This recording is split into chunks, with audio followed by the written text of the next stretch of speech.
জলপরি ভেসে ওঠে। এই ছোট্ট মেয়েটাই রাতের বেলায় একা একা ঝিনুক কুড়াচ্ছে, তার মানে নিশ্চয়ই কোনো বিপদে পড়েও এখানে এসেছে। এই মেয়ে, তুমি এই রাতের বেলা সাগর পাড়ে ঝিনুক কেন কুড়াচ্ছ? আপনি কে? আর আপনি এত রাতে জলের মধ্যে কি করছেন? ভয় পেও না, আমি জলপরি। বলো বলো, তুমি এই রাতের বেলা সাগর পাড়ে কেন ঝিনুক কুড়াচ্ছ? আমরা অনেক গরিব। আমার বাবা একজন জেলে, সে অসুস্থ হয়ে বিছানায় পড়ে আছে। এখন সংসার চালাতে হলে আমাকে বেশি বেশি ঝিনুক কুড়িয়ে সেগুলো মালা বানিয়ে বিক্রি করতে হবে। কিন্তু দিনের বেলা বালি অনেক গরম থাকে, তাই আমি রাতের বেলা ঝিনুক কুড়ানোর জন্য সাগর পাড়ে এসেছি। তুমি এত ছোট হয়েও সংসারের জন্য এত কষ্ট করছো? এছাড়া আমাদের সংসার চলবে না, তাছাড়া বাবার ওষুধও কিনতে পারবো না। তোমাকে দেখে আমার খুব ভালো লেগেছে, আর তোমার দায়িত্ববোধ আমাকে মুগ্ধ করেছে।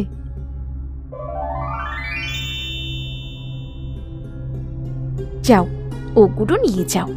ওগুলো নিয়ে গেলে তোমাদের সব অভাব দূর হয়ে যাবে। এগুলো কি?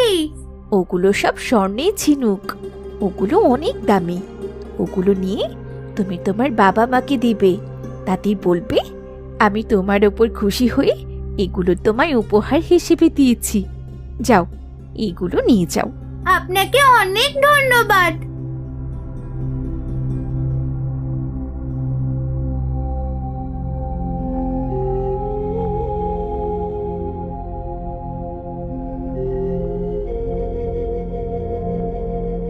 মালা জলপরির দেয়া স্বর্ণের ঝিনুক নিয়ে বাড়িতে এসে দেখে মালার মা মালাকে না পেয়ে চিন্তায় বাইরে বসে আছে।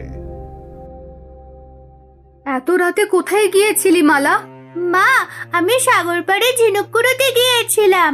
তাই বলে এই রাতের বেলা?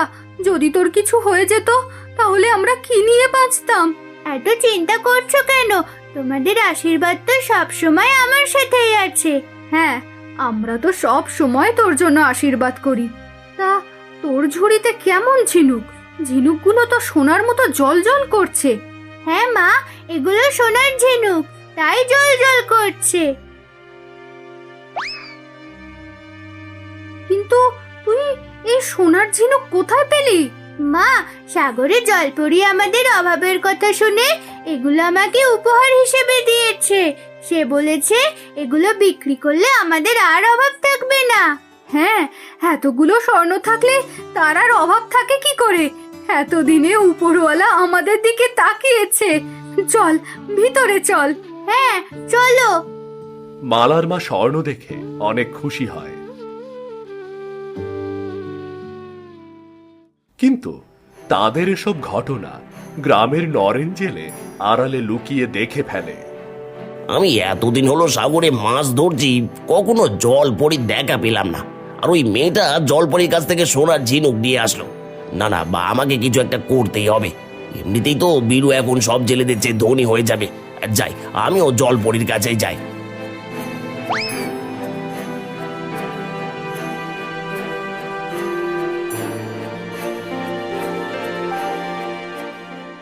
জলপরি, ও জলপরি, কোথায় গেলে জলপরি? দেখা দাও জলপরি, দেখা দাও। আমি অনেক অভাবে আছি, অনেক বিপদে পড়ে তোমার কাছে এসেছি। জলপরি, দেখা দাও জলপরি। কি হয়েছে? আমায় ডাকছো কেন? এই তো জলপরি। জলপরি, আমি একজন গরিব জেলে, ঠিক মতো সংসার চালাতে পারি না। তুমি যদি আমায় সাহায্য করতে তাহলে আমার অনেক উপকার হতো। সত্যিই তুমি গরিব অসহায়? হ্যাঁ, আমি অনেক গরিব আর অসহায়। ঠিক মতো বউ বাচ্চাদের খেতেও দিতে পারি না। ঠিক আছে, দাঁড়াও।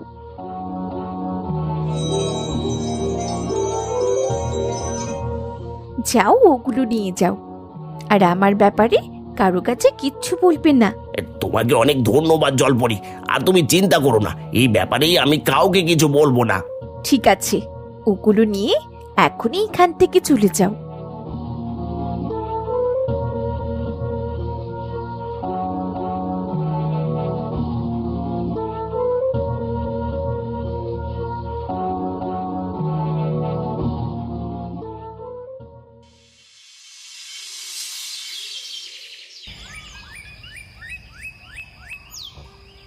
জলপরীর দেয়া স্বর্ণ পেয়ে মালাদের অভাব দূর হয়ে যায়। কিছুদিনের মধ্যে বীরুও সুস্থ হয়ে যায়। এরপর বীরু নতুন নৌকা কিনে অন্য জেলেদের নিয়ে মাছ ধরানো শুরু করে। এদিকে গ্রামের নরেন জেলে জলপরীর দেয়া স্বর্ণ পেয়ে ধনী হয়ে যায় বটে, কিন্তু তার লোভ আরো বেড়ে যায়। তাই সে আবার স্বর্ণ নেয়ার জন্য রাতের বেলা সাগর পাড়ে এসে জলপরীকে ডাকতে থাকে। জলপরি, জলপরি, কোথায় তুমি? দেখা দাও জলপরি। তুমি আবার এসেছো কেন? আমি এসেছি তোমার কাছ থেকে আরো কিছু স্বর্ণের ঝিনুক নিতে। কিন্তু আমি তো তোমাকে স্বর্ণ দিয়েছি, সেগুলো দিয়েই তো তোমার অভাব দূর হয়ে যাওয়ার কথা। হ্যাঁ দিয়েছো, আর আমার তেমন কোনো অভাবও নেই, কিন্তু আমি ধনী হতে চাই, আরো অনেক ধনী। তুমি আরো ধনী হতে চাও? আমি তোমার মতো লোভীকে কোনো কিছুই দেই না। না, কথা ঘুরিয়ে বলতে হবে। আমাকে লোভী বলছো কেন? আমাকে আরো স্বর্ণ দিলে আমি সেগুলো গরিবদের মাঝে বিলিয়ে দেব, এতে সবারই ভালোই চলবে। আমি বুঝতে পেরেছি তুমি কেমন মানুষ, আর তোমার মতো মানুষদের আমার পছন্দ না। তুমি এক্ষুনি এখান থেকে চলে যাও। না, এমন ভাবে বলো না, তোমার তো স্বর্ণের অভাব নেই। আমাকে আরো কিছু স্বর্ণ দিলে তোমার কি ক্ষতি হবে? দাও না, আমাকে আরো কিছু স্বর্ণ দাও না। মূর্খ লোভী, তুই কি করে ভাবলি যে আমি তোকে স্বর্ণ দেব? আমি তোকে যা দিয়েছিলাম সেগুলো কেড়ে নিচ্ছি। তুই বাড়িতে গেলে দেখতে পাবি তোর সব স্বর্ণ মাটি হয়ে গেছে। তুই আগের মতো গরিব হয়ে গিয়েছিস। আর তোকে এবার শেষবারের মতো বলছি, কখনো এখানে এসে ডাকবি না আমাকে, তাহলে প্রাণ নিয়ে ফিরে যেতে পারবি না। এই সাগরের মাঝেই তোকে ডুবিয়ে মারবো। না, এমন করো না, আমার ভুল হয়ে গেছে, আমাকে ক্ষমা করে দাও। তোর মতো লোভীর কোনো ক্ষমা নেই, কোনো ক্ষমা নেই তোর। এ কি করলাম? বেশি লোভ করতে এসে সব হারালাম। সত্যি তাহলে লোভের ফল কখনো ভালো হয় না।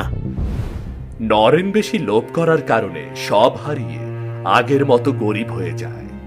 আর বীরু তার মেয়ে মালা আর তার স্ত্রীকে নিয়ে সুখে শান্তিতে বসবাস